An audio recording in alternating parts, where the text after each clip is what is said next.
Welcome back. Back to die on this hill. A big old jet hill today. Yeah. Talking some New York Jets football. Getting pumped up about the season, already into OTAs, about a week into OTAs. And I have a good friend of mine, cousin, Yep. and Jets aficionado with me, Michael Poulter. How you doing tonight? I'm doing good. Doing good. Excited to talk about, the Jets. I feel like every year with the Jets, it's always like a production in the offseason. It's always this crazy animated story of what's going on. So definitely some of that this year, with, sending a Taylor ham, egg, and cheese to a guy and he comes and signs with the Jets and he says it's because of the Taylor ham, egg, and cheese, just all stuff like that. So I'm excited to get into it. I'm excited to talk about the Jets. Got a lot of passion and looking forward to it. Yeah, well, speaking of that, we could just dive right into the offseason. Do you think they made any worthwhile moves in the offseason? Do you think they either retain the guys they need to retain? Like, tell me, what do you think of this roster going into the offseason and any improvements they've made so far? So here's what I'll say about the offseason. Or is it all just about Rodgers getting healthy?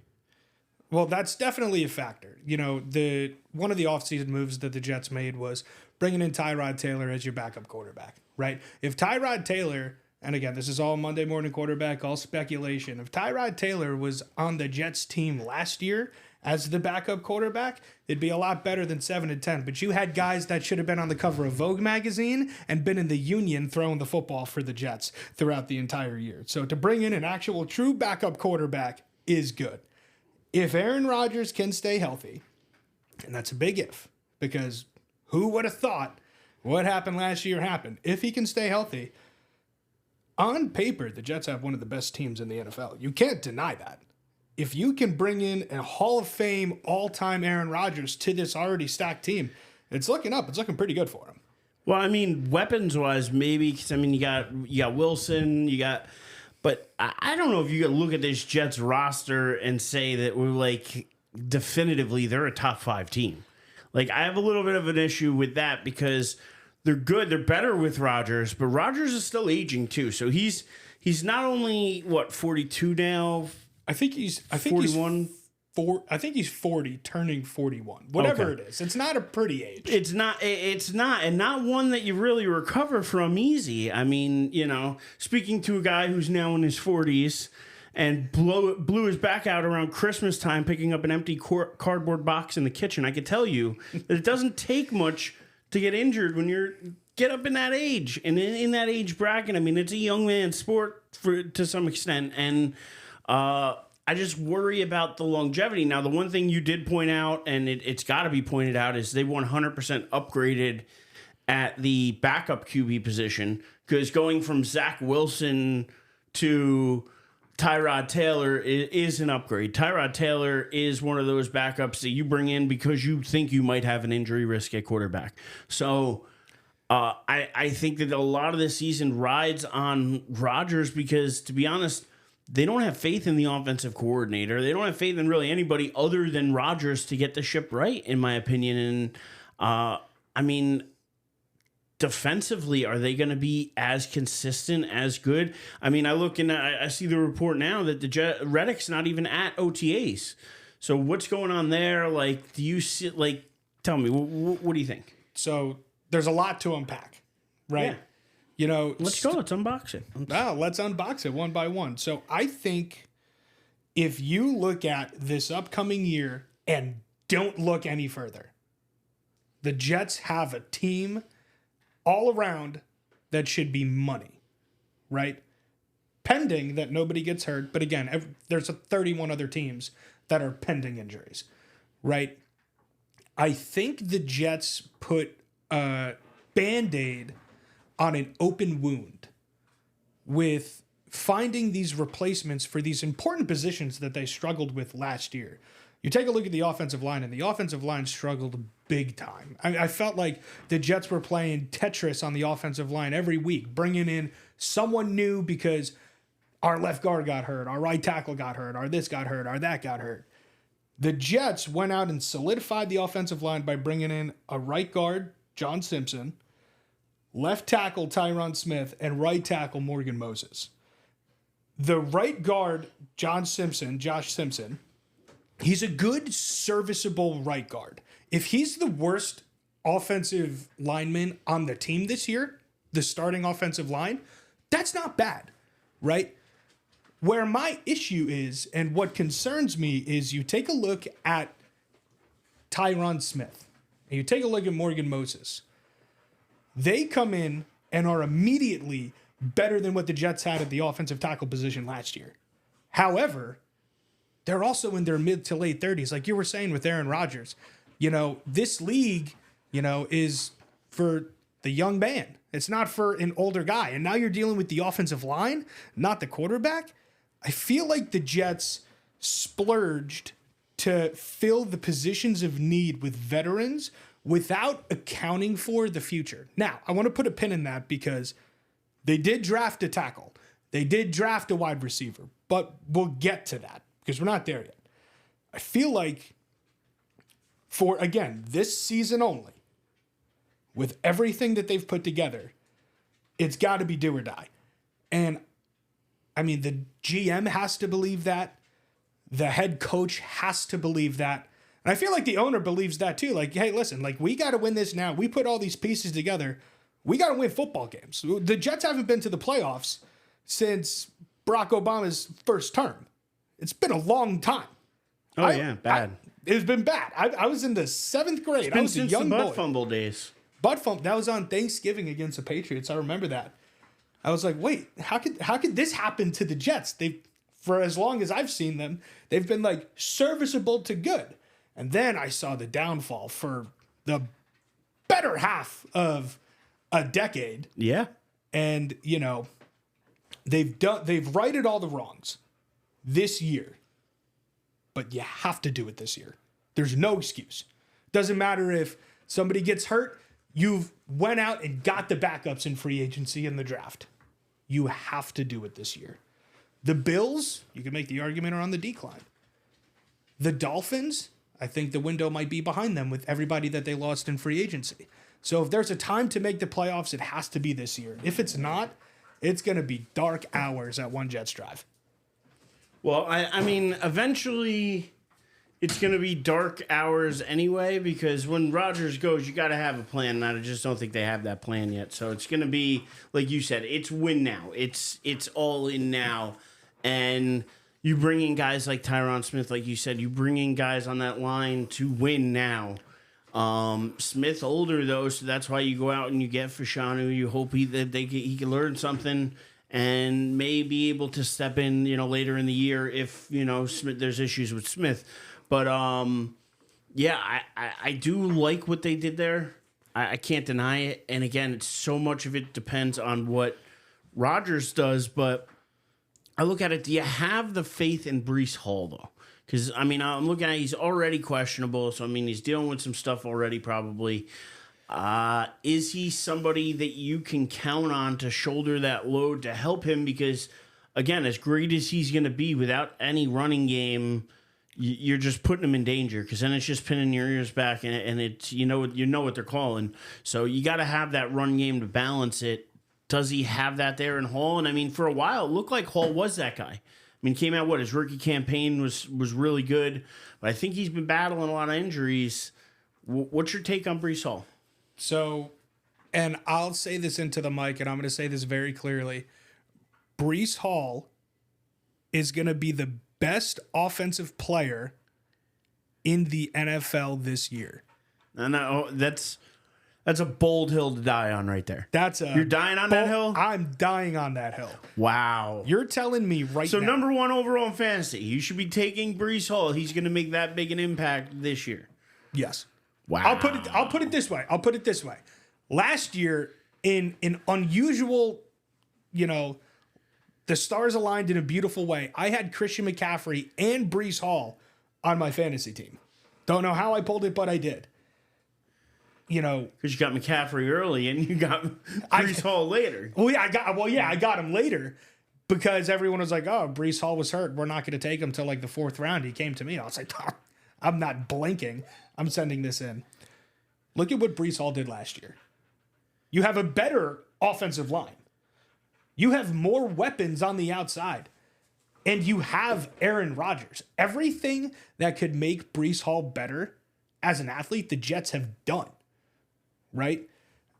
Again, with that awful offensive line last year going into week 17, he finished the year with 994 rushing yards. Mm-hmm. Yep. However, all-purpose yards. 5 TDs, though. That's it. So, I mean, again, but the offense just struggled so much last year. But, I mean, almost 1,000-yard rusher, over 200 carries. I could see where you can get that he's going to have an uptick, especially because the focus is going to be so heavy on Rodgers that he may find some holes in that run game to get through. What's going to be nice, too, is a guy that I think you should keep an eye out. He was a running back the Jets drafted this year. His name's Braylon Allen. And Braylon Allen, first of all, is the youngest person on an NFL roster. He turns 21 like January 20th. It's insane. It's crazy. He's going to go through his entire rookie year not old enough to go to the bar. But Braylon Allen is a tank. He's like 6'1", 6'2", 235, 240-ish, and he's a tank. That's what the Jets wanted to pair perfectly with Breece Hall. Breece Hall is your first down, second down. We're going to get a guy in the game, and we're going to get 3 yards in a cloud of dust, maybe, right? But we needed that short down back. We needed that first and goal back. We needed that fourth and inches back. That's what Braylon Allen's going to be. It's going to take a big load off of Breece Hall. I'm telling you, his stat line this year, 250 yards rushing, 7 touchdowns. All right, so you think almost like a thunder lightning, the way that the Giants used to have a little bit, where they had the Jacobs and Ahmad Bradshaw? Yeah.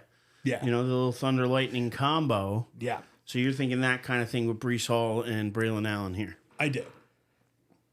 All right. I mean, and again, he's so young. He has so much time to develop into what could be a running back one. It's not going to be at any time Breece Hall is the running back in front of him, but to pair those two together is going to be a headache for defensive coordinators. What about this guy? So what about Israel? Israel Abanikanda. So the Jets took this guy last year in the 5th round. I think he's from Pitt. But he just could never stay healthy, right?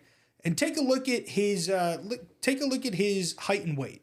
Israel Abanikanda was 5'11", 215 pounds. And then you take a look at Braylon Allen's height and weight, 6'1", 235, and they run the same 40. You're going to get replaced in the league by people that are bigger and better. And Braylon Allen's younger. So if this guy can just figure out a way to stay healthy, he's going to be a very serviceable running back too. But then why sign Tariq Cohen? So I feel like the Jets brought in Tariq Cohen for multiple reasons. First reason is you can never have enough running back insurance. The Jets saw that anybody can go down with an injury, so it's good to have insurance. But I think, and I don't think this is a stretch of the imagination, Tariq Cohen is going to be your kick returner. And the reason why I think that is because of the new kickoff rules. And I feel very passionate about those kickoff rules. But the way that kick return is set up, you don't have to, wait for a hole to develop. It's almost as if the running back is getting a pitch out of the backfield and the field is open up in front of him, as opposed to being a return man waiting for the cross blocks to come across the field and waiting for, your front two guys to kick out L2 and however, the kick return team would block that. It's a different kick return now. And I feel like Tariq Cohen's going to be a really good returner for the Jets. That's why they brought him in. Strictly for kick returning, not running back. But, I mean, is there really going to be much of a return game, though? Because I look at it as, I think this actually, it's making kicking less prevalent in the game. So, I mean, it's kind of a way almost like I'm waiting for them to just abolish the kickoff. I think eventually we're heading towards that. They're going to want to eliminate all those kind of, possible contact hits. But I just, and I hate to be the old man, get off my lawn, give me my football back kind of guy. But maybe that's why I need your perspective because, you're a little younger. You've been a little closer to the game than I've been. You played in college. Tell me, you really like these new rules? Like, you think this is a good change, or are you kind of on my side, the old man side of don't mess with my football kickoffs anymore? No, I'm definitely on your side. Football in its nature. Football in its nature is a violent sport. Yeah, it's a gladiator sport, honestly. You wear pads for a reason. There's contact. To take the contact and take the physicality out of the game is going to hurt people more than you think it's going to, right? Now, listen, I think player safety is very important. And whatever studies come out of people with CTE and people that, have to get surgery later in life, that's what you signed up for. You know that going into the game. Now, I'm not going to sit here and say a guy that played football 5 years ago, in the Division II world should, that's gospel, and the NFL should listen to what I say. I'm not saying that, but I'm saying that kickoff sets the tone for the game, right? Going down there and flying down, physical, hitting somebody is part of the game. And now you're taking that aspect out of it. Mm-hmm. It's going to be flag football soon. It's going to be, look at the Pro Bowl. It already is flag football. Yeah. Right? The Pro Bowl used to be, I'm going to go out there. I'm the best in the conference. No, I'm going to show you. I got to stop you there. I can't remember one Pro Bowl in my 40 years of living that they've ever gave a damn about the game of the Pro Bowl.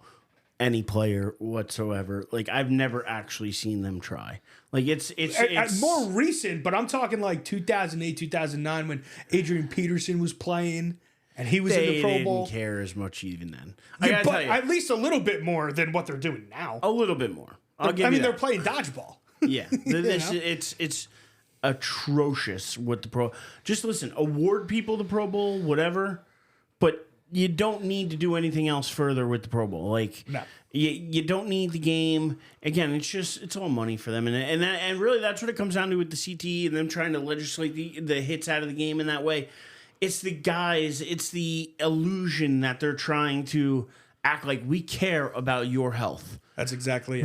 We care. No, you don't. You care about money. You care about how you can make more of it, and that's all you care about. And I've talked about for years that there were studies done, that the NFL had commissioned that would go out and try to prove the opposite of CTE. Would try to prove that that was a myth. It didn't exist. Like it was few and far between, not as prevalent as it clearly was and is. And for years, they spent money on opposition research. For years, all they cared about was protecting their brand until they couldn't protect it anymore, and then they had to make moves like these. So now they make moves like these, not because it betters the game, but because it's all about the optics and it's all about the money. Right. And take a look at roughing the passer, right? Why is the NFL so focused on protecting the quarterback? To protect the quarterback, because they're the stars. Because that guy throws touchdowns, and touchdowns brings in money. What Super Bowl was it? It was a couple years ago. Reminds me of the saying, "Chicks dig the long ball." I don't know. You're probably too young to remember Chicks that. dig the long ball. No, I don't. From the '90s, the old, I know it's a baseball commercial, but still, it kind of applies here because that's the way it is with football, especially with fantasy football. The way gambling is, sports and everything else.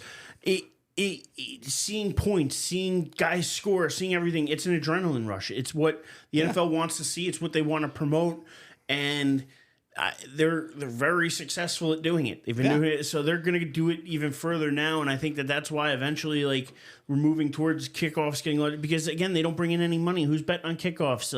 Other than the coin toss or which side are they going to take? What do you really there aren't a ton of kick returns. And it's not something that, to be honest, I just really dislike this new rule.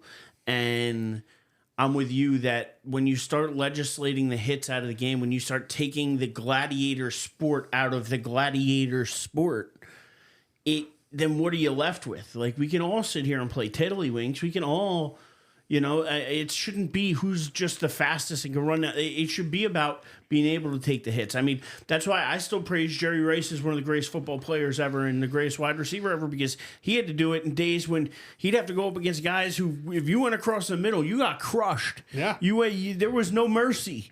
And, and that's what guys earlier who didn't have the helmets and pads that the guys today have. And I mean, the other rule I want to get into you with is the running back rule. Like what they did to running backs this year, right? Not running back. I'm sorry. The hip drop tackle? The hip drop tackle. Yeah. Because now you practically have to be just standing in front of the person and tell me, how often does that even happen in a game? Like with this new rule, it's almost like something it gives them an option to throw a flag on every play, in my opinion. Yeah. Well, I mean, what is a flag? How else are you going to tag people? How you're taking out a big part of the way people get tackled. What does a flag do? It gives the offense a fresh set of downs, right? A better opportunity to put points on the board, which brings in the money, right? What I wanted to bring up before, what Super Bowl was it when the Patriots played the Rams in the Super Bowl? It was Jared Goff's rookie year, right? Yeah. You remember that Super Bowl? The score of that game was 13-3. It was field goals and a late touchdown, right? That was a defensive game. And I was a linebacker in college. I loved that.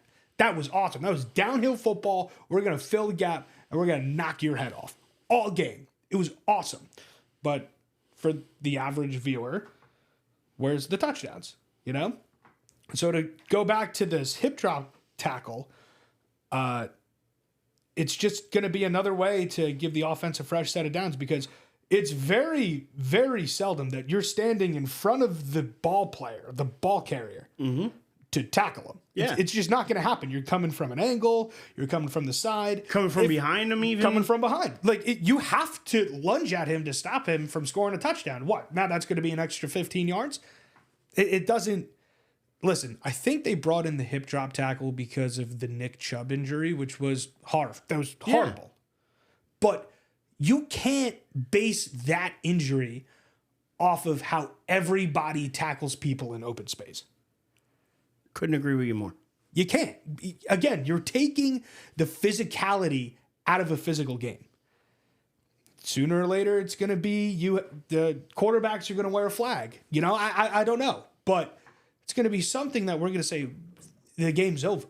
And I feel like every time there's a rule change, again, I'm not the grumpy old man either. But listen, just keep it the way it is. But there's very few, anyway, in America, gladiator sports. Like, I know rugby is kind of a gladiator sport, but that's more worldwide, not something you see a lot here. But really, you have football and you have hockey. Those are the two ones. You wear helmets, you wear pads, you get hit. Yep. And even you see it in hockey, too, where they've gotten away from the fights. You don't have the enforcers the same way you used to. It's more about scoring. It's more about offense. They do still have some, obviously, fighting. It hasn't been completely legislated out of the game.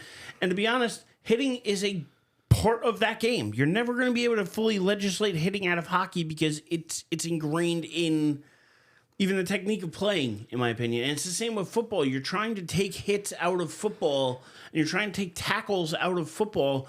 Again, am I just supposed to let him run past me then? If I can't get directly in front of him to tackle him, and I'm not allowed to hip drop tackle him, I'm not allowed to come in on that angle, I'm not allowed to do those things, what am I supposed to do? Is it just watch him run to the end zone? That's where, to me, I really feel like you're going to see this foul called more in, weird situations. I could see it because it's something that's going to be a flag, so obviously it's going to be opinion based, and you're going to have different situations, and I'm telling you, it's going to lead to a lot of controversies this year, I think. I can see it now. The Chiefs are making a playoff push, making a Super Bowl run, and it's the divisional round, and the Chiefs are down 4 points, right? And it's 4th and 7.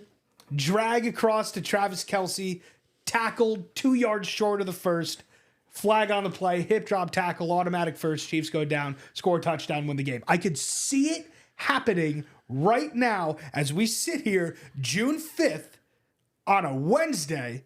2024. I could see it happen.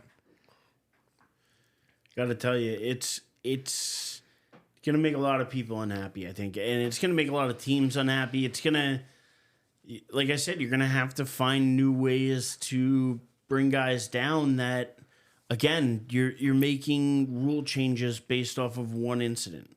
You're making rule changes not based on the historical. Like, how many times have people been tackled like that? I want to see the stats. Yeah. And that's something they haven't shown you. Well, They can tell you about it. Because you don't take stats on that. You know? Again, that's something you should have stats on. Again, if you're going to say that this is something that's going to help the game, better the game, don't you think you'd have stats to show that?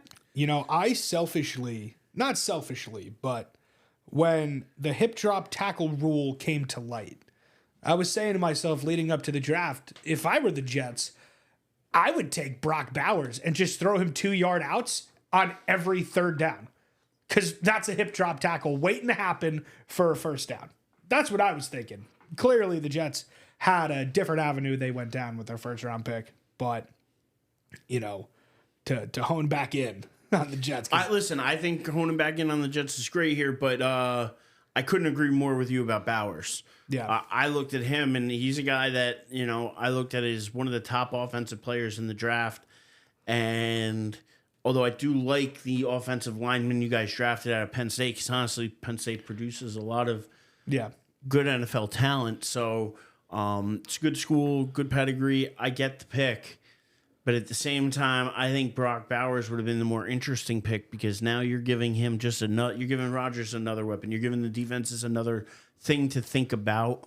And I could have seen the value in that as well. Plus, he's a guy that he can run routes, but he can also block too. He could do different things, Bowers. So don't hate their first round pick, but would you have preferred Bowers over the offensive lineman Fashanu? So I was okay with every avenue they could have went down in the first round that had them taking someone on offense. It's not unlike the Jets to take an edge rusher when you really don't need one, because they did that last year, right? For Olu Fashanu, that pick at 11, because remember, that was pick 11. The Jets and Vikings swapped picks, and the Jets picked up 2 late-round picks in this year's draft. Olu Fashanu is a stay-in on a Saturday night because you have a test on Monday type of pick. Does that make sense? It's very responsible. It's not fun. It's not the sexy pick, but it's the pick that you had to make to help you in the future. Right? Do I think that the Jets this year could have definitely benefited from taking Brock Bowers? Yeah, 100%. But I see the method and the madness of taking Olu Fashanu this year. And what I think the method of the madness is in 2022, the Jets had one of the best drafts that they've ever had in franchise history, bringing in Sauce Gardner, Garrett Wilson, Jermaine Johnson, Breece Hall. Right? Well, clock's ticking on those guys, and you have contracts to pay, and you got them coming up pretty soon. What are the 4 most expensive positions to pay on the football field? Now? Besides the quarterback. Wide receiver? Yep. I'm going to say offensive line, or we'll tackle probably. Yep. And you got 2 on offense and 2 on defense. All right, so defense, you're going to have to go linebacker? No. Edge rusher. Edge rusher. That's what I was thinking, but... and corner. And cornerback. Well, coming up in these contracts the Jets are going to have to pay, you've got a cornerback, a wide receiver, and an edge rusher. And there's going to be some... they're going to let go.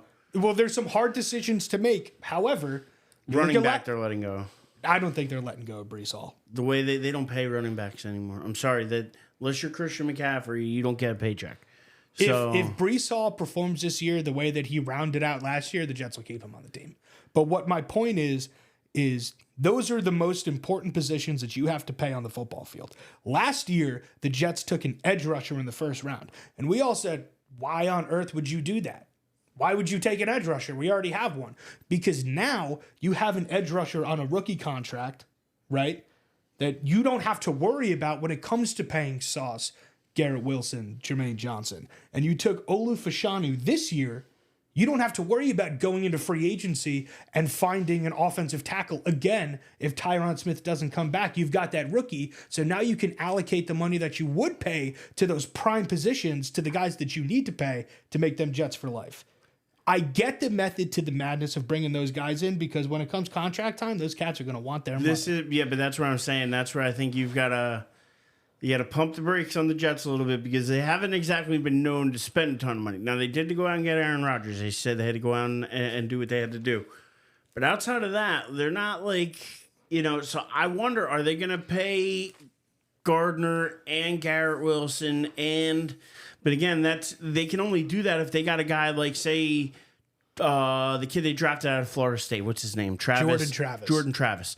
If he turns out to be something, can learn behind Rodgers, step in, and now you have a young guy that's on a rookie deal for a couple years, then maybe you could find the money to pay Wilson and Sauce and Breece.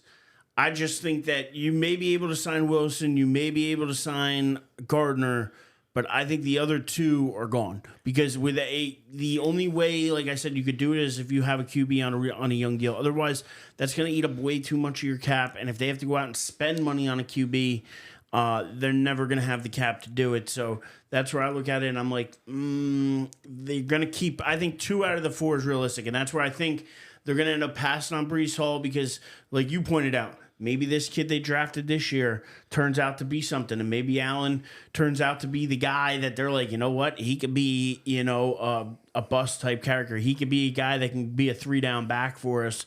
We don't necessarily need to pay Breece. You could see him go and that's where the same with the edge rusher. Was it Jermaine Johnson? Jermaine Johnson. Again, edge rushers they command a lot of money, but the Jets just let one go, didn't they? And then they went out and traded for Erich. Yeah, so that was the most heartbreaking that's where I'm thing kind of for like, me. That's what, but can't you see them doing the same thing with a Jermaine Johnson down the road? I want to say no to you. I want to say no, but I could see it happen. The Bryce Huff story broke my heart. I mean, this guy was an undrafted free agent. Like, they could make a movie and put it on Disney Plus about Bryce. Undrafted? He didn't get to hear that. No, he didn't get to hear that. He just got a phone call. But yeah, he was undrafted. I forget where he came out of. But he was undrafted, busted his tail, made the practice squad, right? Gets called up for a game. Does all right. Then he makes the active roster. Then, he's a good rotational guy. And he ends that story of finishing with 10.5 sacks last year. That's that's the story. You were undrafted in the NFL. You came in and put up double-digit sacks for your team. If you're the owner, you say, hey, guys, take this as a prime example. If you come in and you work your butt off, we're going to give you a second contract. Look at Bryce Huff as an example. And for whatever reason, the Jets just said, no, it's not worth it. We're going to let you walk. And he took I-95 down to Philly.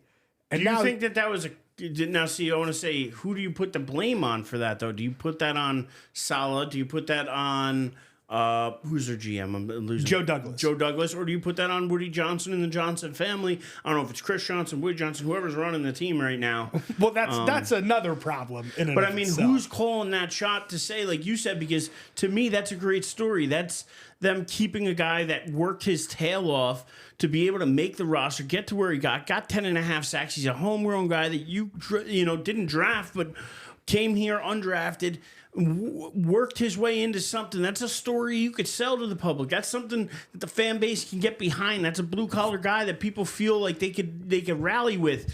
And then you just let him go and then trade for a guy who is clearly disgruntled to some point because he's not even showing up to OTAs.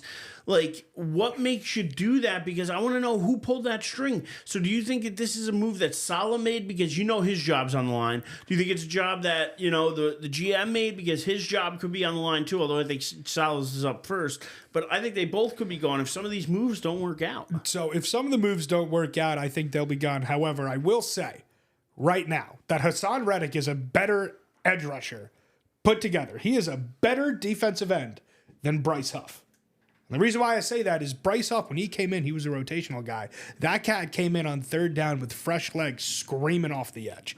He's a full 3-down edge rusher, and he's darn good at it, right? He generated what? He's what is it, like 50 sacks in like 4 seasons or something crazy like that?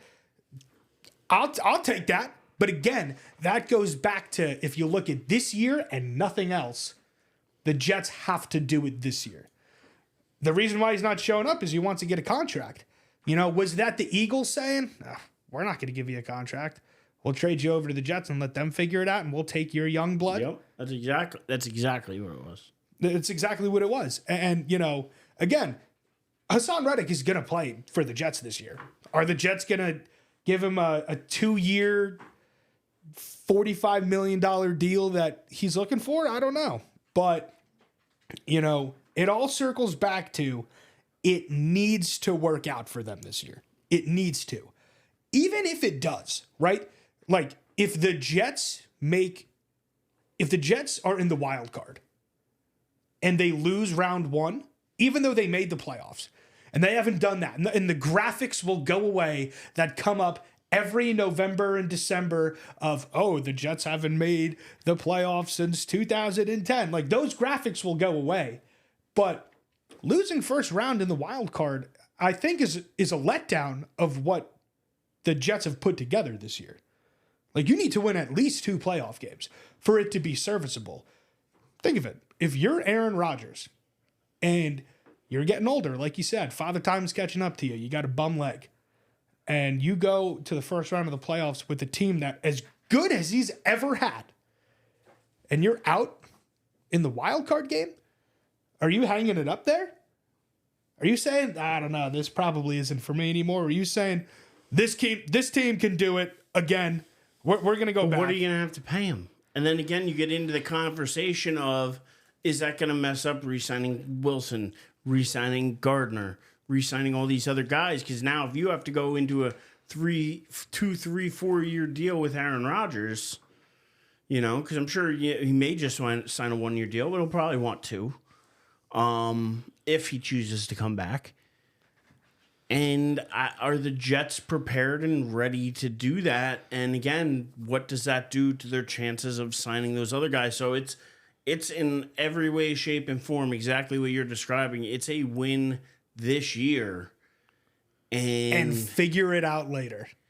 But I look at it and I think that they got a tough division.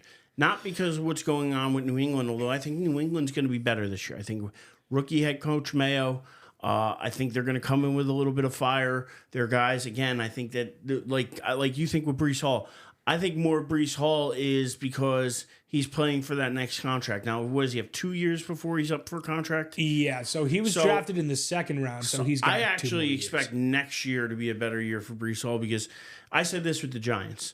When the Giants first got Dable and Shane, Daniel Jones on his rookie deal playing for a new contract. Saquon was playing for a deal. Dexter Lawrence was playing for a deal. All their big core guys were playing for a new GM and a new coach. So all year long, they were the tryhards. I called them the tryhards. They were. And they gave 150%.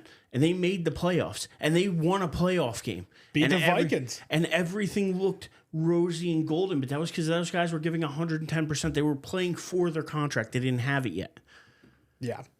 They're playing for a new coach, a new GM who didn't draft them, who have no ties to them. So I look at it as they came in hungrier because they had to prove themselves in order to stay here. And Daniel Jones did that and then promptly got injured, and we wasted $80-something million over 2 years on him. Yeah, I was going to say Monday morning quarterback. And instead, we didn't pay Barkley, and now he's playing with the Eagles, probably going to be one of the best teams in the NFC East, in the NFC period. But and then and we signed Dexter Lawrence, but it's like we. Well, you guys also traded for Brian Burns. Let's not forget that. Come on, hey, Brian Burns is nice, and for what you gave up this year and next year, what's it, a second and a fifth round pick? We traded Leonard to Seattle to get a second round pick that we used to get Burns. We should have just kept Leonard and then get, it was all that to then pay Burns a stupid sum of money. So, like, not only did we have to trade for Burns, then we had to pay him on top of trading for him and give him a monster deal. If you were going to give that kind of deal, I would have rather saved the second round pick and kept Leonard on the team. Yeah. You know what I mean? But that's just my way of thinking. I have to trust in Dable. I have to trust in Shane. The same way you have to trust in Salah and really Aaron Rodgers, because you can't put any faith in Hackett. Hackett's a hack. Yeah. He's there strictly because Rodgers said he's here if I'm here. Well, and you guys said yes, master. There was like anything you say, master. A bit. It wasn't rumors. It was confirmed that the Jets were looking for someone to come in above Nathaniel Hackett to call plays. Yeah, now, and then Aaron Rodgers said, no, we're not going to do that. And you guys said, okay, I'm sorry. Yeah, but listen, Nathaniel Hackett could stand on the sidelines week 1 through 18 with his headset off, because when Aaron Rodgers steps on the field, he's making the audibles. There doesn't need to be plays that go into his helmet. But that's, I think, why Aaron Rodgers wants Hackett, is because he knows he could just dominate over him. Okay, I know what you want me to do. I'm going to go out there and do it. And then he's going to go out and do whatever he wants to do, and then just in the name of Hackett. Like, you know what I mean? Like, Hackett really has no control. He might be buddies with him. Maybe they hang out, do some ayahuasca, they go on some retreats. Whatever they do for their kicks, good for them. But when it comes to coaching, Nathaniel Hackett has proved he is an awful coach without Rodgers. So really, he's going to ride the Rodgers gravy train until Rodgers is offline, and then all of a sudden, it'll be you'll never hear from Hackett again. He'll be calling games somewhere instead.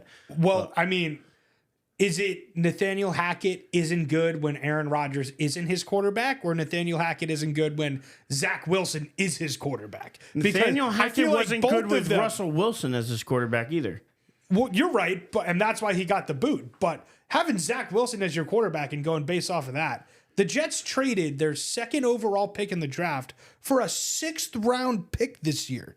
He was garbage. He's going to make more money, right, going on TikTok and doing dances and, brand deals than he is going to be making with Denver. That's who the Jets starting quarterback was. There was no winning with Zach Wilson, and the Jets tried for years. But again, it's still Hackett, though, because Hackett, he couldn't be a head coach. He's not a very good offensive coach without Rodgers. Rodgers is the key. But Rodgers only likes Hackett because, like I said, he knows the offense Hackett wants to run and can run rough shot and just call whatever he wants to call out of there.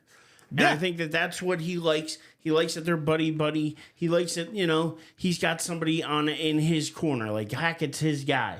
It's his right-hand man. So that's why. But Hackett's not a good coach. I'm not going to sit here and say he's not a good offensive coordinator, and he's not a good head coach. He's a good neither. No, I'm not going to say that he's a good coach. When the Jets signed Nathaniel Hackett, what crossed through my mind was, why did we do that? Wait, this might be for Aaron Rodgers. In that order. It wasn't, this could be for Aaron Rodgers, but I don't love it. It was, wait, dude, what are we doing? Oh, okay. It was panic first, then Aaron Rodgers. But that's why I honestly, and I'm going to throw on my little tinfoil conspiracy hat here. I like the sound effect there. But so what I think happened is Aaron Rodgers heard those rumors of you guys saying, well, maybe we need to get somebody in the office to kind of talk with Hackett and maybe be a little bit above him. And Aaron Rodgers said, oh, yeah, really? Well, I might go be RFK's running mate, if that's the way you're going to be. And I wonder if he used it as a ploy to say, listen, you're either going to keep hacking or you keep things the way they are, or if you guys want to blow this thing up, we'll blow it up all right, and I'm going to go be a running mate to we're not going to win. I'm just going to go do it because otherwise, what was his motivation otherwise to even bring up the RFK thing other than to just maybe gloat about it and be like, oh, I was, a possible running mate.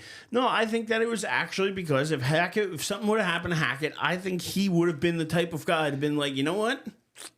I'll see you later then. What do you think would have happened? I mean, again, there's so many things that only happen to the Jets. They're just Jets. That's such a Jets thing to happen. I was actually talking about it today. Before I got here, I was talking to my one buddy. In 2015, right, the Jets had a quarterback on their roster named Geno Smith. And Geno Smith got sucker punched in the locker room by a 6th round, 5th, 6th, 7th round pick sucker punch, dislocated his jaw, out for the year. And we're all sitting there going, oh my God, the Jets are done. Like their rookie quarterback, not rookie quarterback, but rookie deal quarterback, looking pretty good, out for the year. Oh my God, we got Ryan Fitzpatrick coming in, and the Jets go 10-6, right? Well, you had Fitzmagic. Yeah. You know, it's everybody got a touch of Fitzmagic. He was good for a year, and then that's it. Exactly. But for that year, it felt nice. Again, such a Jets thing to do. Then, after that year, in 2016, the Jets took, I don't know if you remember this, Christian Hackenberg in the draft in the second round from Penn State, right? Not known for their quarterbacks. Not known for their quarterbacks. The Jets took Christian Hackenberg. And in 2017, when they were picking number 6, took Jamal Adams. Do you know who else was on the board? Give it to me. Patrick Mahomes. And the reason why they didn't take Patrick Mahomes was because Christian Hackenberg was on the Jets roster, never played a snap for the Jets, never played a snap for the NFL, never played. The Jets took a safety who they ended up trading away. But that's my tinfoil hat. But I'm gonna throw it to you this way: of the same way I feel with the Bears with Caleb Williams this year, is the reason nobody had Patrick Mahomes that high on their board. Nobody thought Patrick Mahomes was going to be Patrick Mahomes of what you're seeing now. What it is he got put with the right coach and the right system at the right place. He got put with Andy Reid, and Andy Reid is one of the best coaches of all time. Well, that goes into a conversation we shouldn't have defensive minded head coaches. But hear me out. I don't think that same trajectory happens with the Jets because, to me, outside of, Joe Willie Namath, who have the Jets ever drafted as a QB that they've developed and that's turned out well? I just can't think of one off the top of my head that's really panned out for him to be their quarterback for 10 years, 12 years, 15 years. They don't have one of those guys. They're constantly changing because they're not good for whatever reason. They're like the Bears. I have zero faith in Caleb Williams this year. Why? Because the Bears drafted him. Yeah. When have the Bears ever coached up a QB? When have the Bears ever drafted a QB and been able to develop them? None that I can remember. None that come to mind. When they went to the Super Bowl, it was with Rex Grossman or guys like Jim McMahon. They didn't have any all-time greats there. They're not known for that. They're known for great defenses. The Jets are known for really good defenses. You're known for different things. But when you get drafted there as a, like you said, as a corner for the Jets, they've had tremendous. Whether it's Sauce Gardner, or whether it was Jamal Adams, or whether it's Darrelle Revis Island, they've had tremendous luck getting those guys, coaching them up, being able to develop them. They've never developed a quarterback. So I don't believe the tinfoil hat theory that you're throwing on, only because I think if they would have taken Patrick Mahomes, I think it would have been a different outcome for Patrick Mahomes. I think he went to the place he needed to go to be the player he is. I don't think he's the same player without Andy Reid. And that's where I look at it. I don't think that your logic could be correct there, but at the same time, I just don't think they would have developed him the same way. So I don't think you would have gotten the same results that Kansas City's getting out of him. So I just want to reiterate. My logic is that the Jets, everything that could be just a Jets thing to happen ends up happening. That's my logic. And it happens.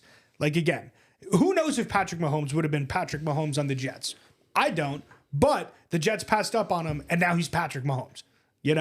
It's just a Jets thing to happen. And then you're telling me this year, while I'm at work, I'm hearing on WFAN, the radio, that,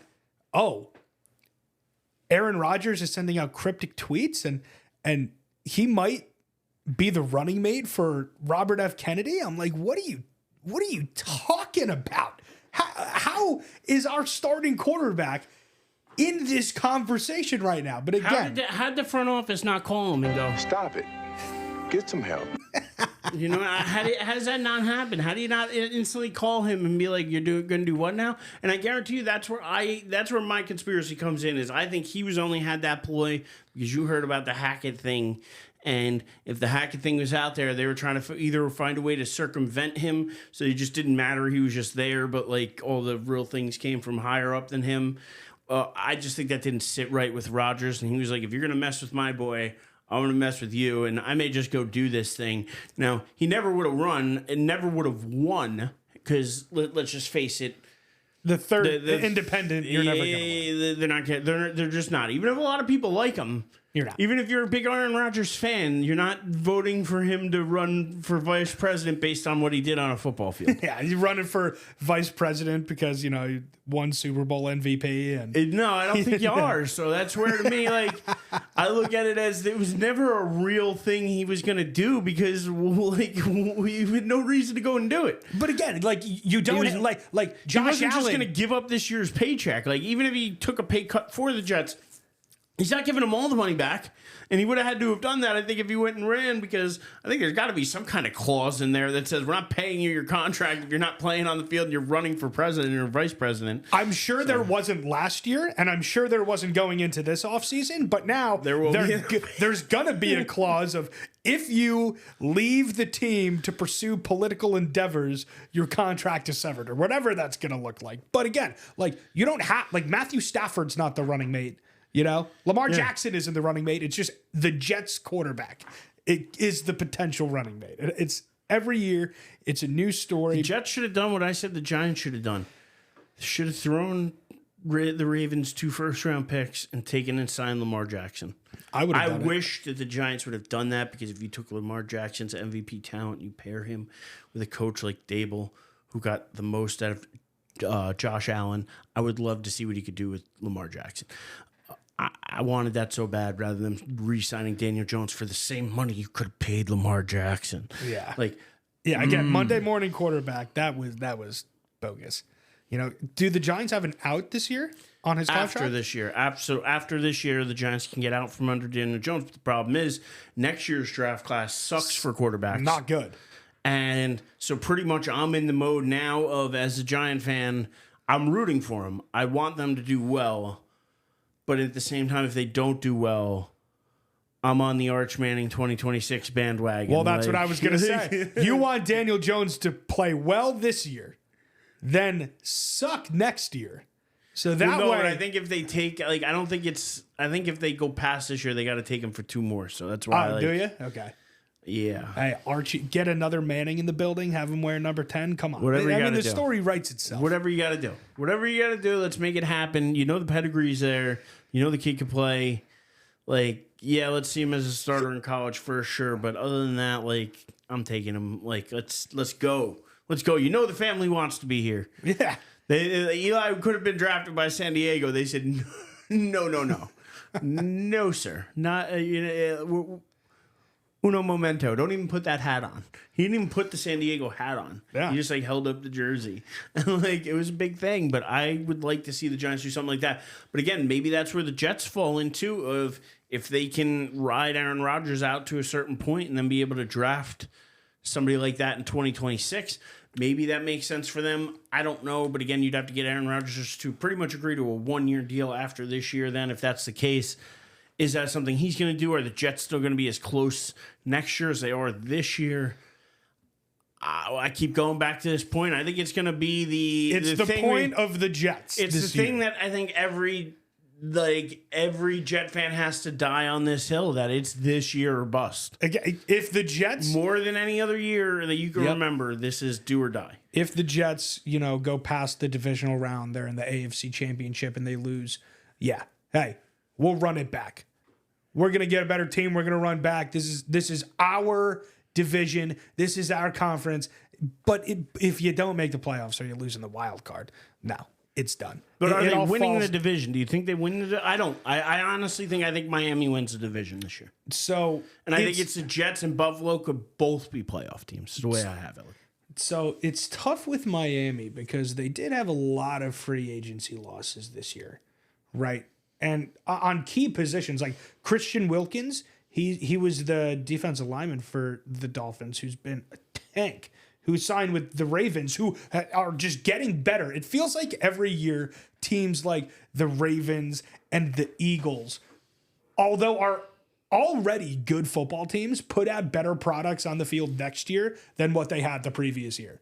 Like the Eagles, it's insane.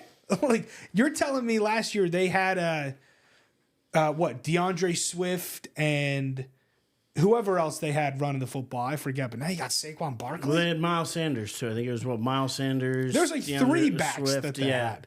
Now you Gainwell, another guy. Yeah, they had a few of them. Now you got Saquon Barkley. Like every year, it's just these teams get better, and when they lose someone in free agency, it's like, all right, well, we got this guy that we've been developing that's going to come in, and he ends up being a phenomenal football player. Right? Happens with the Ravens all the time. Happens with the Steelers all the time. Again, certain positions, I feel like those teams defensively, they can't do any wrong. Like whoever they get, they bring in, they develop, they do well. But I look at something like the Ravens. For some reason, even with as good as Lamar Jackson's been, two-time MVP, right? Or at least one-time MVP. Anyway,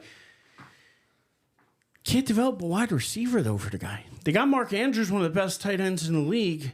But as far as the rest of it goes, like Zay Flowers, Bateman, they brought in Odell Beckham. I mean, it's been a long time since I can remember them developing a good. They had Brown, they had they've had certain guys, but none of them have excelled to the point where people thought they were going to.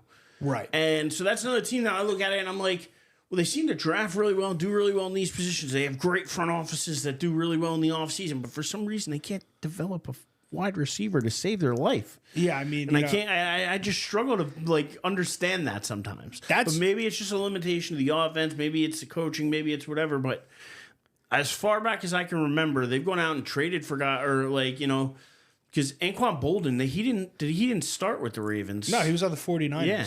I thought. Yeah, and they got traded. Yeah, that's that weird middle of the night where one brother called the other brother and said, I got this ham sandwich here. How about Anquan Bolden? And he was like, I'm pretty hungry. All right, why don't you send that on over? Yeah, just send that this way. Yeah. So, I could see how things like that happen, but again, not a guy they drafted. Bringing in a guy like Odell is not a guy they drafted.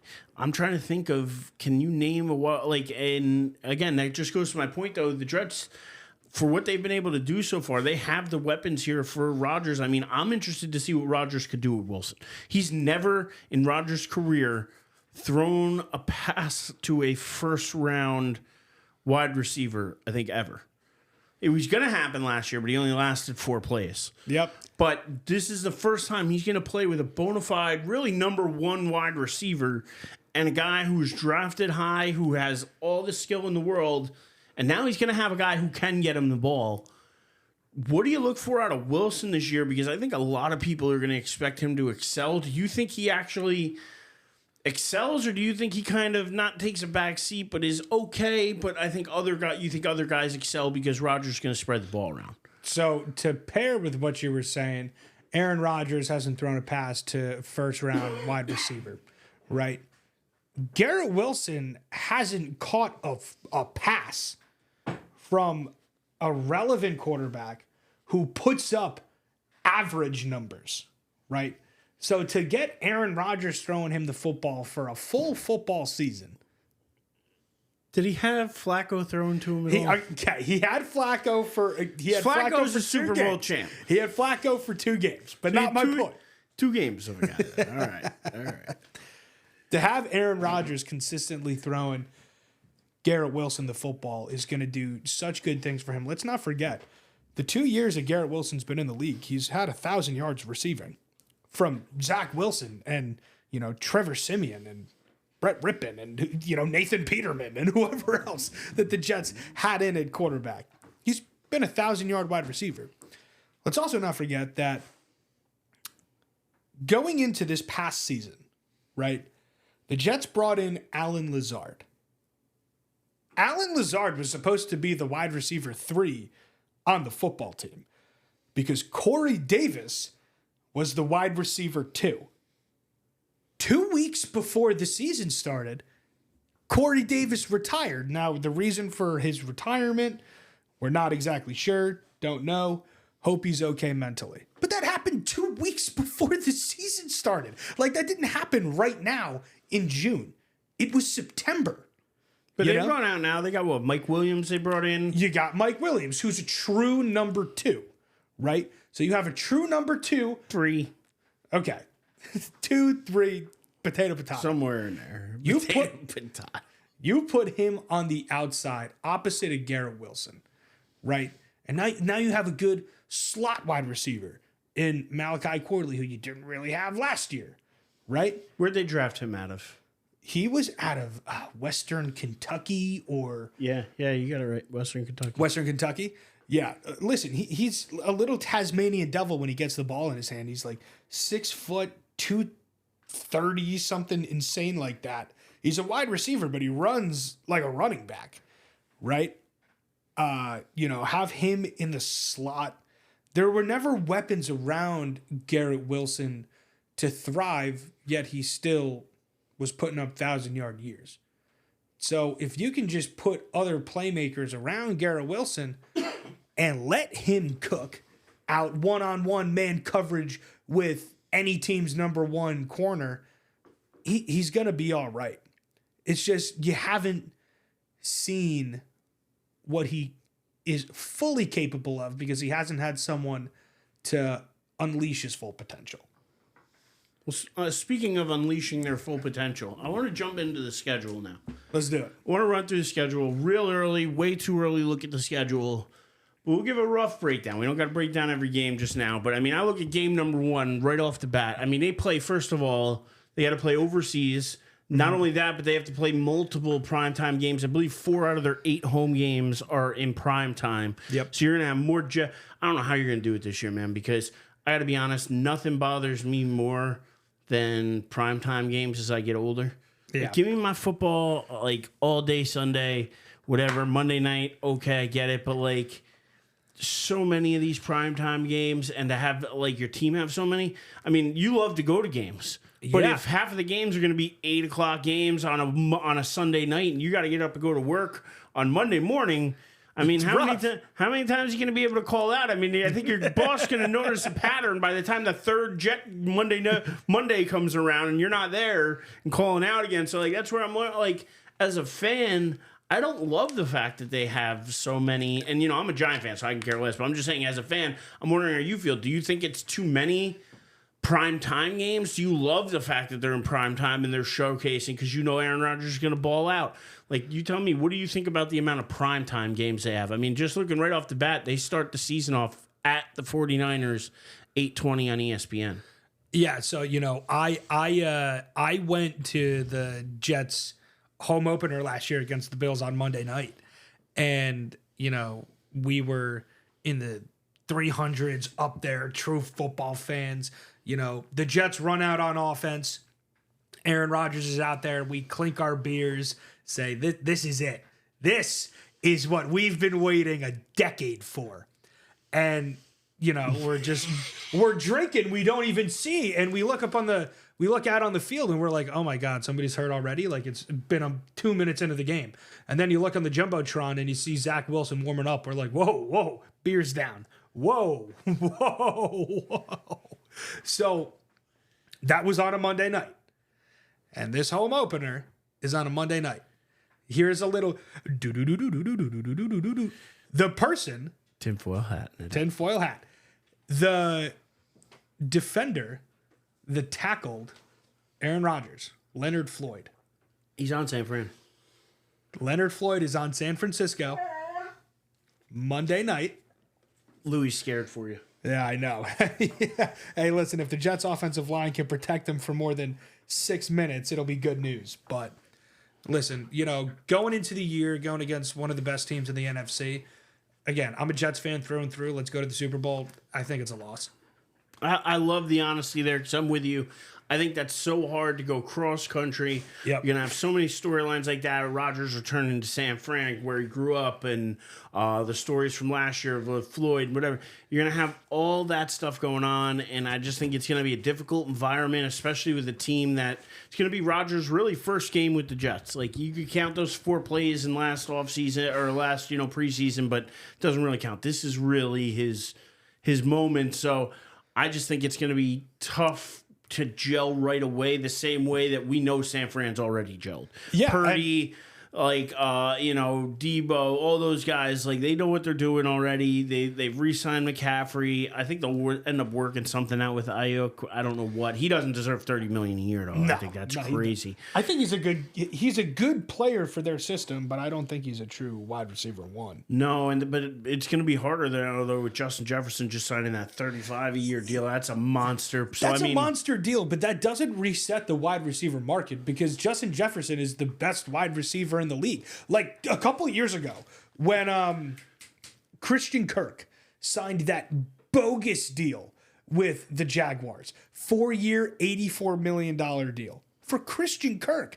That reset the market because everyone was like, Christian Kirk, that's a wide receiver too on Arizona. Yeah. And now he's getting that contract for Jacksonville. I think for Justin Jefferson, that's a very well-earned contract. And, and they can only honestly afford to give it to him because they're not paying Cousins. Yep. And they have JJ on a rookie deal. Yep. Like, honestly, that's the reason they can afford to do that. And I'm 100% with you. He got his money, best receiver in the league or one of the top 2 or 3.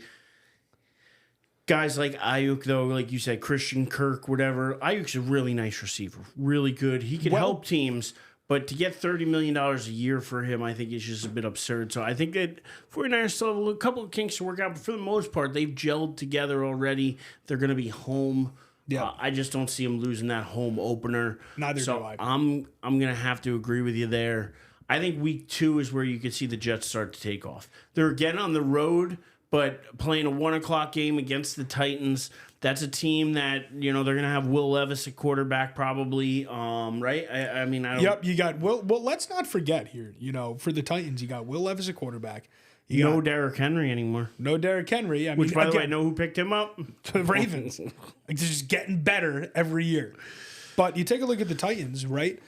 Who they got running the ball? Is it a Tony Pollard? Yeah. You got Tony Pollard. You got DeAndre Hopkins. You got Calvin Ridley. You got Tyler Boyd. That's a pretty well-rounded out offense that they have. So I'm not saying that the Jets are going to go in and sweep the Titans. That is not what I'm saying. It's going to be a way better football game than what people think it is. See, I think this is where the Jets... So I can see the Jets winning this by 2 scores. Like, I think because that defense can get after Levis.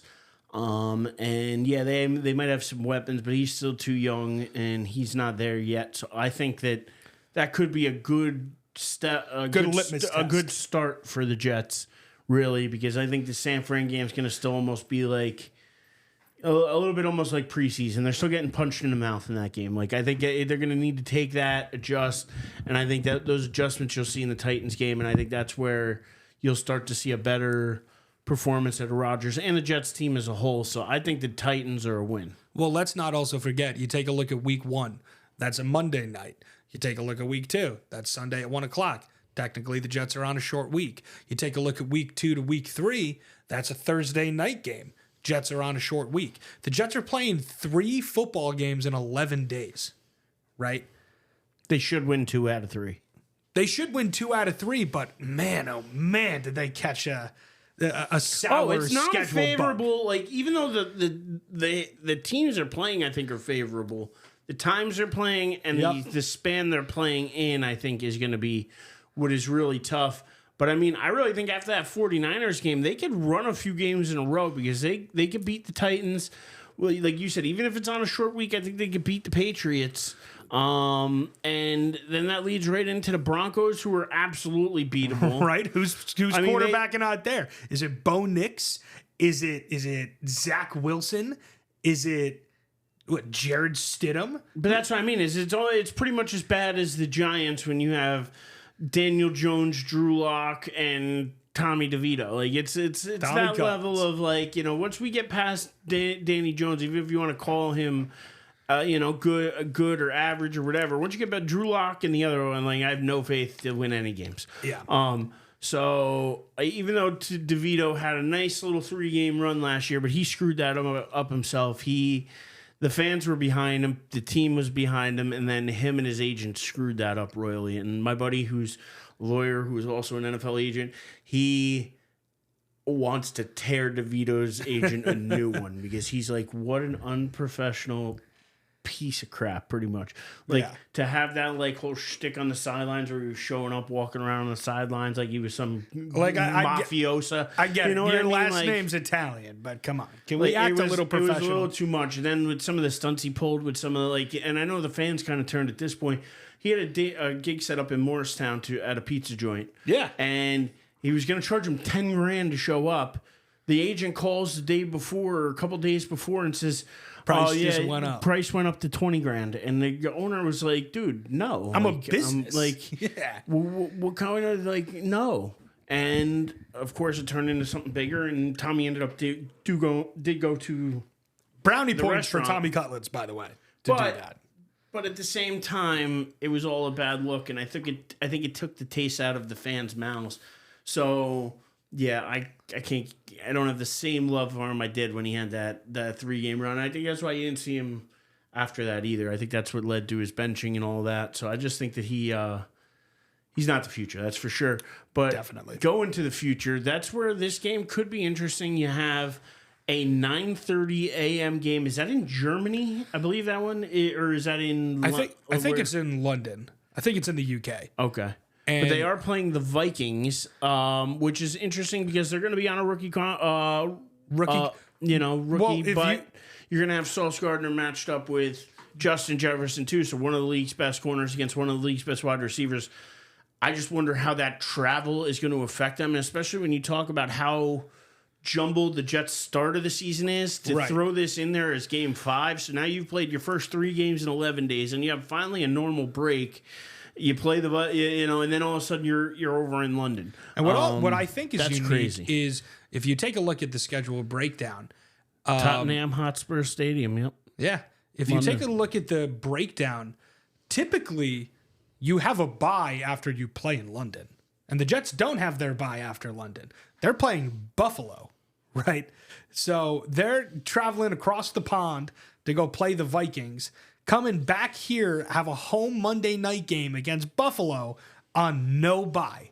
It's tough. The jet lag catches up to you. But if you go back to the schedule breakdown, I want to make a point, right? Week 1, right? 49ers. Week 2, Titans, Will Levis. Is this year 2 for him? Yeah. Year 2. Patriots, Drake May, rookie. Broncos, Bo Nix or Zach Wilson, rookie or hot garbage. 5, Vikings, J.J. McCarthy, rookie. So you have these rookie quarterbacks lined up back to back to back to back to back for your defensive line to impose their will on these guys. This is as much of a mental game for these rookie quarterbacks to get accustomed to the NFL as it is ever going to be. So if you get the Jets defensive line just eating these kids week after week, you could run away. You could run away with 3 or 4. Oh yeah, no, I think that I think they could win all 4 of these games. Me too. I think they come home though and they get smacked in the mouth by the Bills. I think a lot of that, the travel, the craziness, the not playing guys of the caliber of Josh Allen for a while, I think all of that could catch up to them. Even though it's a Monday night game, even though they're home, I think that could be a loss for them. For whatever reason, and I'm not sure why, but the Jets just always play the Bills good at MetLife. They just always have, right? Even last year, right? Jets were at home for the Bills at MetLife, and they ended up winning the game even though the disasters happened. Yep. Right? They just always play Buffalo good at MetLife for whatever reason, and it's going to be under the lights. I know that, besides the Patriots game, which is a Thursday night game, this is like a true primetime football Monday night, starting to get the change of the weather, October, 14th, right? Start to get the turn of the weather, start to get that fall feeling. I don't know. I think the Jets, do I think they'll win or lose? I don't have an answer, but I just know it's not going to be the Jets are going to get smacked. All right. So I'm just saying, for way too early purposes, you count it as a win or a loss. That's a win. All right. So you got them at 5-1 right now. I got them at 5-1. I got them at 4-2. Going into week, what's that, 7? 7, but that's what I'm saying. So now you get to week 7 against the Steelers here, and that's another 8 o'clock game. So if you look at it, 8 o'clock 8:15. Then you have the 8:15 and the 8:20. That's 4 primetime games, and that's not including the 9:30 a.m. London game that you're playing. Yep. So really, 5 out of your first 7 games are really kind of weird times. Yep. Or times that you wouldn't normally see. And you have 2 1:00 games in your first, as an East Coast team. Yep. As an East Coast, a New York team, to have only 2 afternoon games in the first 7 weeks is a bit crazy. Well, I could tell you it sucks. I mean, I'm going to the Broncos game. I already got my tickets for that because it's 1:00, you know? It's the best time. You get there in the morning, you tailgate. Exactly. You enjoy the game. You're home, in time to settle in, have some dinner, and watch, watch the night game and call it a day. Like if the Bills... Look at the Bills game, right? It's Monday night, so you can't do anything about that. But if that was like a Sunday at 4:00, it'd be perfect, right? But man, oh man, every game is just primetime, primetime, primetime. I'm never complaining about a primetime game. The Jets haven't had one in a decade. Primetime games are awesome. The Jets are good. Do they need all of them? I would like at least one more 1:00 game early in the year. Right? And you really don't get one until you get after the Steelers game. Now, I'm personally going to count the Steelers game as a loss. I'm going to count that as a loss too. So right now, I got them at 4-3. You got them at 5-2. 5-2. Yeah, you 5-2. go out to Heinz Field. Is it still called Heinz Field? Did they change the name? I don't know. I don't think they changed. Although I'm not sure. I'm not sure. If you go out to Pittsburgh and you play in a primetime game, it's a tough environment to play in. And listen, they have a great defense. TJ Watt and the boys are going to get after you. Mike Tomlin alone. And I'm interested to see if Tomlin could somehow resurrect Russell Wilson or turn Justin Fields into something serviceable. It's a really interesting team that they have. On it defense, is, and like you have to have faith in Tomlin because he's an unbelievable coach who just keeps winning year after year. Yeah, like he hasn't had a bad year. He hasn't had a year where that Steelers team sucked. No, every year they're finding a way to fight for a playoff spot. Every year they're finding ways to get it done. And hats and credit got to go out to Tomlin, even though they don't have many championships to show for it. That man produces a winning team as often as any other coach out there. And I honestly, he's a guy that still should never get rid of. If they did, I'd be looking. If it was my team, I'd be questioning my team and be going, is he better than what we got? Because he probably is. If the Steelers let go of Mike Tomlin in a second, I would want the Jets to bring him in. Don't even interview him. Just give him the bag. You take, not to go down this rabbit hole, but if you take a look at the Steelers draft this year, it's very good. They had a very good draft. They just had mauler guys, right? Like when you see the way that these guys play, you say that's a Pittsburgh Steeler, Yeah. It's crazy that year over year, they just find these guys that fit the system. But anyway, let's get back. Next we're rolling into they're going to beat the Patriots here. Yeah. So we're not even going to really have to go into that too deeply. But they're on a short week after that. So we got them. I have them at 5-3. You got them 6-2. Yep. Then they roll into a short week against the Texans.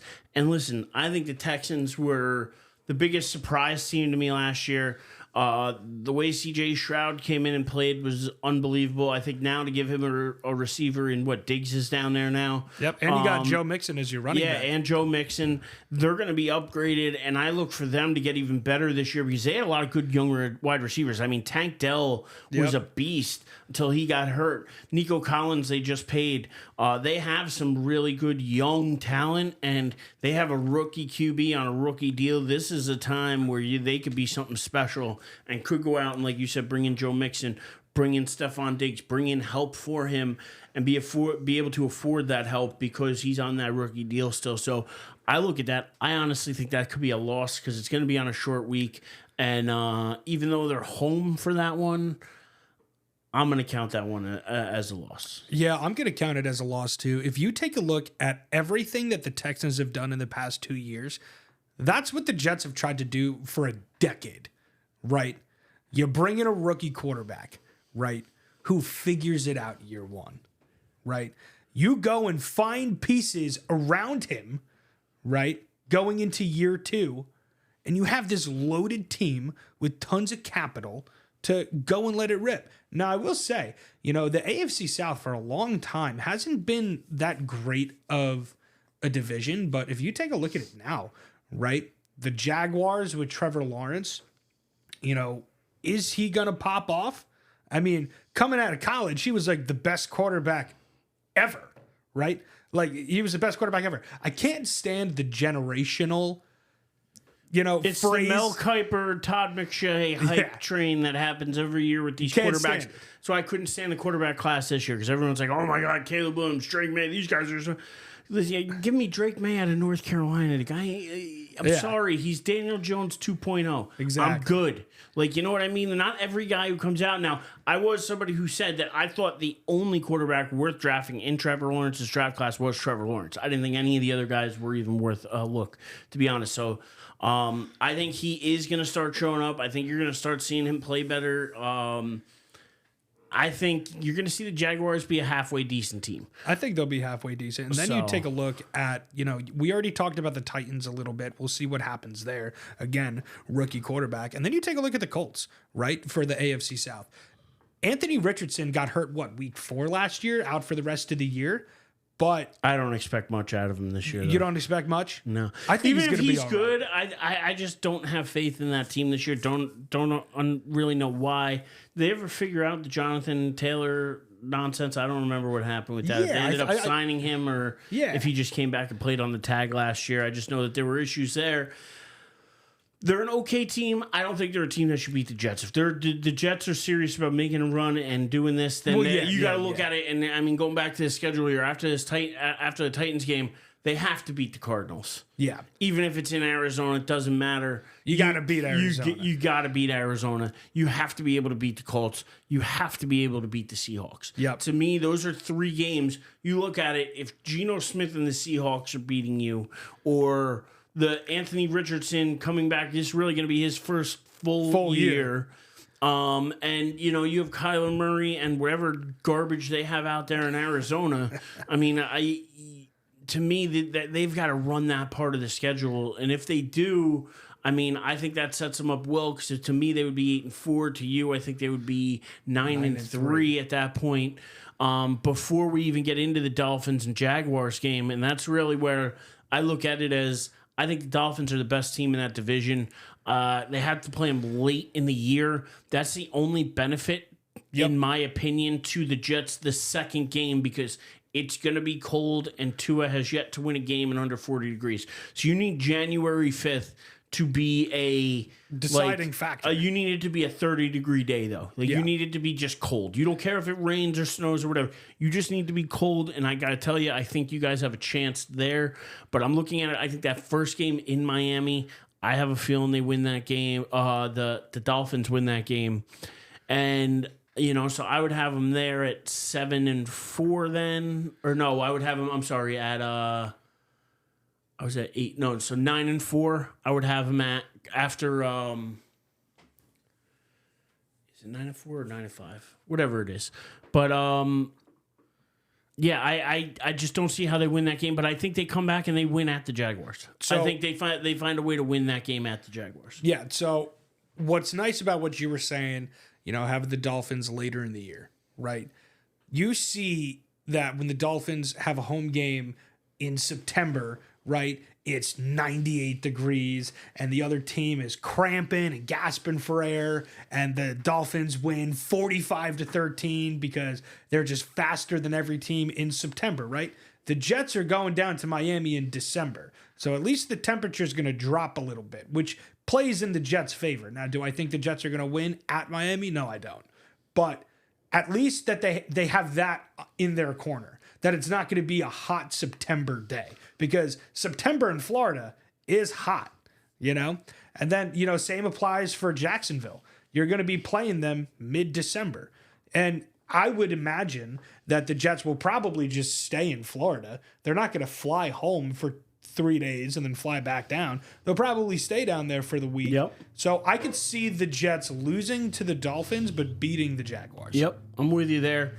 I think the Rams game here at home, I think it's an interesting game. I think they got to win that. Rams coming and playing early. Yep. I think that's a game that, again, if you're talking about making the playoffs, that's a game. Because I'm going more on the pessimistic route where I feel like some of this you're going a little bit more optimistic, which is good. Right. We're only about a game apart so far. Right. I mean, through this Jaguars game, I think you have them at 10-4. I have them at 9-5. Yep. So going into this Rams game, I think this is a must win, which makes them 10-5. I don't know how you feel about this Rams game, but to me, this is a must win late in the year. You can't afford to lose this home game. Yep, it's a must win. I think it's going to be a lot more important later in the year for both teams than we think it's going to be now. I also would anticipate that they're going to flex that game to 4:00. I feel like the Rams are going to be in some sort of playoff spot.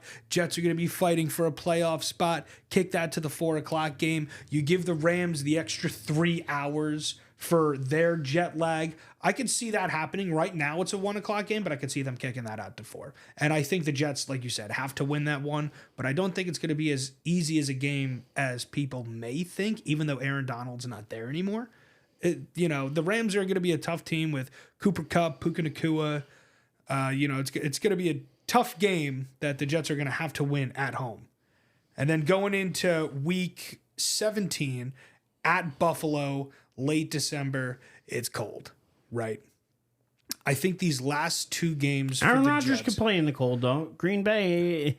Aaron Rodgers could play in the cold, but I mean, it happens every year that there's a snowstorm of 5 feet of snow that happens in Buffalo, and they got to relocate and play in Detroit because they can't play at their stadium. I think these last 2 games, however they break down, I have the Jets losing to the Bills, but I have the Jets beating the Dolphins at home. I have it the same way, actually. So, with that said, I think So we were going optimistic, pessimistic. We only finished 1 game apart from each other. Yeah. So I have them. I believe it was at 11-6, and you have them at 12-5. Yeah, and if they can fall in the, because again, if they fall 12-5 and don't win the division, right? Hands up, you got me, right? But if they can fall in between that 9-8, which I still think isn't a successful year for the Jets, if they fall between that 9-8 to 12-5, that's where they need to be if they want to stay alive. And clearly, more wins means Robert Saleh and Joe Douglas can have a breath of fresh air come the offseason. But I think, no, not 9-8. I'd say 10-7 to 12-5 is where the Jets need to sit this year. Well, yeah, obviously, because we're just looking at it from last year. The last playoff team got in at 10-7 in the AFC East, which is incredible because if you take a look at the NFC, could you just do that for a second? Yeah, absolutely. Take a look at the NFC. The NFC was 9-8. It was only a game difference. Yeah, but you look at the Buccaneers; they got in at 9-8, and they won the division. Listen, that division sucked. And is it gonna improve with Michael Penix? First round pick for the Falcons. That was the craziest thing I've ever seen in my life. I just don't know why you pay Kirk Cousins some money if you're going to draft a guy 8th overall. It doesn't make sense to me. No. So, but yeah, no. So I mean, they're going to have to finish at least 10-7. Both of us have them finishing above 10-7. But as you look here, I could definitely see the Bills. I could definitely see the Dolphins both still being in this mix as well. And if you take a look, I just think here, instead of having 3 NFC North teams the way you do in the Ravens, the Browns, and the Steelers, I think you may end up with 2 of those teams and 3 teams from the AFC East. If you take a look, the Bengals finished 9-8. Let's not forget that Joe Burrow missed most of the end of the year. That division's going to beat each other up. That's why I think between the 4 teams there, Cleveland's not half bad, although I hate to admit it because I'm not a Deshaun Watson fan. Yeah. Baltimore's going to be good. That the Steelers are always competitive, and they've brought in some new talent, so you don't know if they can revive Russell Wilson or what's going to go on there. And like you said, the bounce back of Joe Burrow, although they're going to have to, I think T. Higgins is demanding a trade or contract or something. Well, he wants a contract, and if he's not going to get one, he's going to want a trade. But don't forget, Tyler Boyd's not on the Bengals anymore, and if T. Higgins wants out, They picked up Jermaine Burton in the draft this year. He was a wide receiver out of Alabama who's pretty nice, but you can't expect him to come in and put up T. Higgins level numbers, even though last year T. Higgins wasn't great. I picked him second round in fantasy, and I almost lost. Who's their third receiver? Because it was him, T. Higgins, and Tyler Boyd. Tyler Boyd, that was it. Yeah. So I'm with you. We're gonna have to wait and see, but I think that division just beats each other up. And with Joe Burrow being back, I don't know which of the two of the four. I have a feeling it'll probably be the Ravens and the Bengals over the Browns and the Steelers. That's the way I'm kind of thinking way too early about this. But yeah, I mean, really for the Jets though, you're looking at it has to be a minimum of 10 wins, and that's with losing a game that you're not expecting to lose, or a couple games that you're not expecting to lose. Maybe losing to that Anthony Richardson-led Colts team, or maybe losing one of the games against the Patriots somehow, some way. Drake May is the next coming of Rodgers, you know what I mean, or something. The next coming of Brady. any one of them, you know what I mean. But it's going to be interesting how this year plays out. But yeah, man, I look forward to hopefully doing this with you throughout the season. I'd love to do more. I mean, I'm a Giant fan, so I'm going to be doing more Giant podcasts as well. But anytime you want to talk Jets, I'm here. Local teams, like, let's talk about them. It's fun to theorize, fun to think about. And, you know, because I'll be honest, as a Giant fan, I'm just going to end it this way. I don't have the hatred for the Jets. I don't have the hatred for the Giants. The same way I don't have the hate. I have the hatred for the Cowboys. I have that hatred for the Eagles. Yeah. I have that hatred even for the Patriots. Yep. You hate the Patriots? Why do you hate the Patriots? Just because I hate all Boston teams. I'm a Yankee fan. Fair enough. I'm a Knicks fan. Yeah. I'm a Rangers fan. Like, we just don't like Boston teams, and we tend to not like Philly teams. And right, fair. Listen, to be fair to Philly fans, they're like the worst fans out there on the planet. Yeah. So I mean, when you got to have a jail in your stadium, that should just say something about the.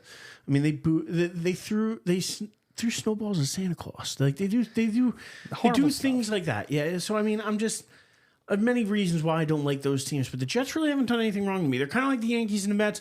Like you're kind of like a younger brother. Like good job, sport. Keep on trying out there. Like, but I don't ever look at it and go, oh man, them Jets. I hate the Jets. I hope they fail. No, I hope you guys do well, because guess what? That means we have more relevant, fun things to talk about in the world of sports around here. I loved it the last few months with the Rangers and the Knicks and the way they've ended up. I've loved so far the way the Yankees have started the season. We don't got to talk about. I think you're a Met fan, right? Like, yeah. Although I don't know why. You should think about joining the dark side over here. You don't got to tell the rest of your family. You could just quietly be over here. But yeah, I look at it as that way. Like, I don't hate the Mets either. Like, but do I prefer to see it? Like, if the two teams are playing each other, of course I'm rooting for the Yankees. I'm rooting for the Giants, but at the same time, we rarely ever see each other otherwise. So exactly, yeah. I got no animosity. I got no hate. I got no animosity, and I couldn't agree more. I think Jets fans this year have to die on that hill. It's this year or bust. So I think that's why this year could be a fun year to talk about the Jets, because win or lose, you're going to have something to say. Like, you're going to, if they lose a game they're not supposed to lose, you're going to be like, oh my God, what's going on? Like, every game that you have to win, you have to win. Like, this is the year, and fans are going to feel that. I think you're going to have an exciting year as a Jet fan. And I think the Jets fans should be excited, because even if you only get 1 year Aaron Rodgers, enjoy him while you got him. Exactly. Maybe you'll strike lightning in a bottle. I mean, didn't you do pretty well when Favre came over for a little bit? And then he got hurt. Was he like 8-3 or something like that? Yeah, And the Jets were like 8-3. Brett Favre got hurt. He, the Jets were never the same. It's actually funny because in the contract of the Jets trade agreement with the Packers, in the agreement it said to the Jets, if you trade, this was a part of the contract, if you trade Brett Favre to the Vikings, you must forfeit and give us 3 first-round picks. That was in the contract. Then Brett Favre, no longer on the team that same offseason, goes and signs with the Vikings. You believe that? Ouch. But listen, last thing I'll say, like you said, Jets got to die on this hill. They got to go out. They got to take care of business. You got the people around you. You've got the quarterback. You got the offensive line. You got the wide receiver. You got the running back. You got the edge rushers. You got it all. Go out and take care of business. You apparently have the hill that you're also dying on alone, because I don't know anybody else dying on this. The best offensive player in the league this year in Breece Hall. We can revisit this, and we can revisit this in January. Going to I'm not going to let you forget it, because either I'm going to have to eat crow, but I have more of a feeling that you're probably going to have to eat a little crow on this one. But until then, until our next time, hey, Mike, why don't you do you have any social media? Got anything that, in case anybody out there is listening and wants to check you out? Got anything they should check out? Yeah, I mean, I'm just on Instagram. I don't got anything crazy like that. I just love talking about sports. I love talking about the Jets. I love talking about it all. Erich, thanks for having me on. I appreciate it. No problem. Well, they can follow me on X at The Living Legend. On Instagram, you can follow at Louis Aussie Dude, or you can follow Joey at Joey Doth, DOTH47. Follow us on YouTube as well at Die on This Hill. And until next time, don't be afraid to have an opinion, and die on this hill with us.